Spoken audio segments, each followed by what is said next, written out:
अस्सलामुअलैकुम रहमतुल्लाह। दोस्तों, भाइयों, बहनों, बुज़ुर्गों, मार्च 2020 के बाद सबसे बड़ी न्यूज़ आ गई फाइनली, जिसका हम सब कई अरसे से इंतज़ार कर रहे थे।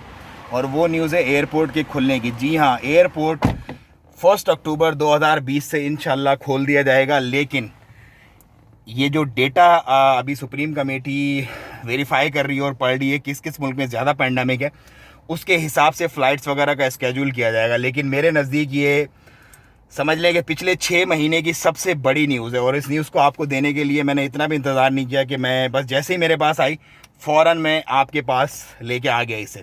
सो अल्हम्दुलिल्लाह 1 अक्टूबर से तमाम फ़्लाइट्स वगैरह या तमाम स्केड्यूल जो है वो एयरपोर्ट का स्टार्ट हो जाएगा। लेकिन एज़ पर जो डेटा सुप्रीम कमेटी को मिलेगा, जैसे कुछ ऐसे मुल्क हैं जिस पे बहुत ज़्यादा कोरोना है अभी, सो उनकी फ़्लाइट शायद बहुत कम होंगी।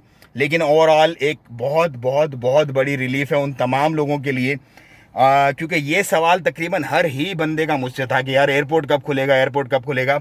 मज़ीद अपडेट्स के लिए आप इंशाल्लाह सब्सक्राइब कर दें और क्लिक कर दें बेल आइकन को। तमाम जो अपडेट्स आती रहेंगी वो मैं आपके साथ शेयर करता रहूँगा कि कौन कौन सी फ़्लाइट होंगी, किस किस तरह से होगा। लेकिन एयरपोर्ट इंशाल्लाह 1 अक्टूबर 2020 को खुल जाएगा।